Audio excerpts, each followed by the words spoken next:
From Rocky Mountain PBS News, this is Colorado State of Mind. It was a huge avalanche and a huge powder blast. He was trapped on Mount Everest as a massive earthquake hit.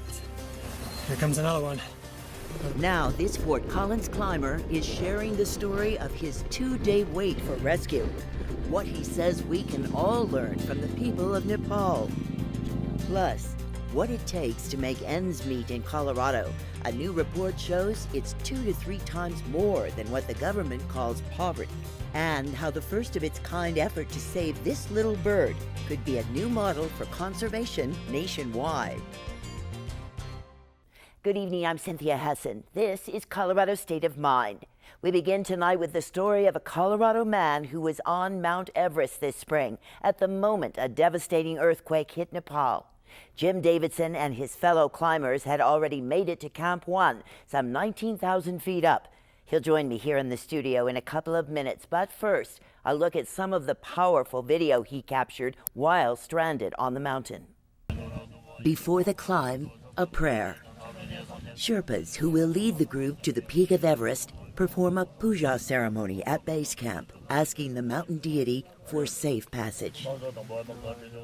At first, all goes well. But in this video, a glimpse of the very area that will collapse hours later. By then, Jim Davidson and his group have reached Camp 1, nearly 20,000 feet up. His camera is rolling again seconds after the earthquake. It was a huge avalanche and a huge powder blast. We got all out of the tent to see the avalanche. And we got powder blasted from both sides. Here comes another one. Another powder blast. There might have been 2 avalanches. Can't tell.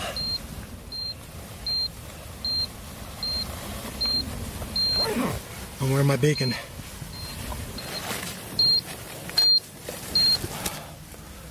Holy moly. Whew. I heard that avalanche rumble. First thing I did was put my beacon on. And then we all stepped out to see it, but it was cloudy. And the powder blast came. 18 hours later, the clouds lift, and the climbers learned one avalanche had come within 500 yards of their camp. A second, just 200 yards. After 2 days and several aftershocks, rescue. 80 helicopter flights take Davidson and more than 100 other climbers from the upper mountain back to base camp. Their prayers for safe passage answered in a way they never imagined. What a harrowing experience for those climbers, and of course we know the earthquake was devastating for the country of Nepal. Jim Davidson joins me now. We talked about how that avalanche was when you first became aware of what was happening, the earthquake, the avalanche. Describe how that was. Well, we were camped at about 19,900 feet, and it was mid-morning. It was very foggy and cloudy, so we couldn't see more than about 50 feet. And we were resting in our tents, and all of a sudden I heard a noise come off to the left, and we knew it was the roar of an avalanche, and you get kind of used to that sound when you're on Mount Everest. But this time the roar grew louder and longer, and my tent mate Bart says, "Ooh, that's a big one." And it kept growing and growing, and we realized it was really big. And then we heard a sound come from the other side of the valley, 180 degrees away, another avalanche. And we realized something really bad was going on. And Bart says, "What do we do?" And I said, "Put your avalanche beacon on," which is a transceiver so they can find you buried under the snow. And we try to put some clothes on and get out of the tent. And as we started to go out of the tent, the whole tent started to float up and down about 6 or 8 inches, like a life raft on the ocean. And I thought it was such a big avalanche that the snow hitting the glacier was making the glacier bounce. And that's when we realized something really big was going on, but it hadn't quite registered with us yet that it was an earthquake. And you couldn't see anything. No, that's true. We came out of the tent, and it was pretty much a fog out. You could only see maybe 50 feet or so. And it would be like being on I-25 in the middle of a fog bank and hearing trucks roaring at you from 2 different directions. You don't know where to go. You don't know where to stand to be safe. And we just had to stand there and look into the clouds and hope that the avalanches weren't going to hit us as they grew louder and came closer to us. So then, as that main impact subsided, well, we mentioned there that how you realized later that it had come within 200 feet of where you were. But once you got some handle on, okay, something big has happened, were you in communication with base camp? Yeah, it kind of came in fits and starts. We realized the avalanche didn't hit us, and we were thankful for that. And then we got on the radio, and we started talking to base camp below us and camp 2 above us, and we realized they had felt tremors, they had had avalanches, and then we realized, wow, it really was an earthquake. And of course, there was a disaster going on in base camp because a different avalanche had hit base camp and hit it hard. And we began to realize the scope of the problem was not just our camp, but the mountain. And then as more messages came in, we realized it's not just the mountain, but the whole Nepal area had experienced a big earthquake. And that's when we realized the scope of the tragedy. Wow, so then began 42 hours of not really knowing what would happen next? Yeah, we knew we'd be stuck for a little while, but we had climbed up through what's called the ice fall, a big, unstable, tilted piece of ice with lots and lots of different ice blocks. And we had a feeling we might not be able to climb back down through it. Eventually, someone went and checked on it from above, from our camp, and other people came from below up into it and realized, no, the ice fall is completely shook up and destroyed. We can't climb back down. So it became a waiting period of 24 hours, 36 hours, 42 hours. And then finally, they put together a series of helicopters to come up and get us out of Camp 1. And there were about 160 of us that had to escape from Camp 2 and Camp 1 on the helicopters. But that waiting period of 42 hours, it was very difficult to just sit there and feel the aftershocks. When the aftershocks would come, the tent would slide back and forth with the glacier, and we'd hear more avalanches again. They happened to often fall during the foggy, cloudy afternoon, so it was pretty nerve-wracking and a little difficult to go to bed at nighttime. I was going to say, were you able to sleep? Tried hard to, yeah, and I did sleep. What I did was the first night I put my avalanche beacon on as some sort of protection, and I took pictures of my family that I carry with me everywhere that I intended to carry to the summit. I put those photos inside the breast pocket of my down suit so that if I got buried, I'd have them with me. And it gave me just a little bit of try to get some relaxation and strength out of it and try and get some sleep that night. That was a good move. You had planned for so long for this, but one thing you had not planned for was an earthquake. Is that because it wasn't due to happen, or you didn't think it would, or? Well, I'm a geologist, and I know the plates move, and we all know that the Himalayas are growing due to the tectonic plates hitting each other, but we tend to think that that'll happen later, sometime in the future, but geologic events do happen in the present time. It had been 81 years since there had been an earthquake this big, so as you said, we worried about storms and sickness and injuries. We had plans for all of that, but earthquake?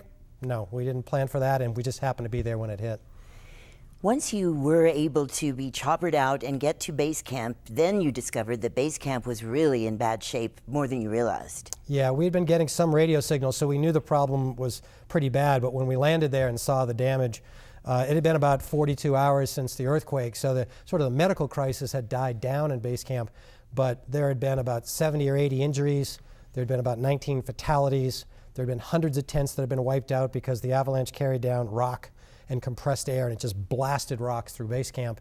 And by then the reports were coming in elsewhere that the valley we were in, the Khumbu Valley near Mount Everest, had felt the quake, and there was damage and people hurt, and then of course the greater problem in Nepal. So it was a sort of a growing awareness of how big this problem was, not just where we were, but throughout the country.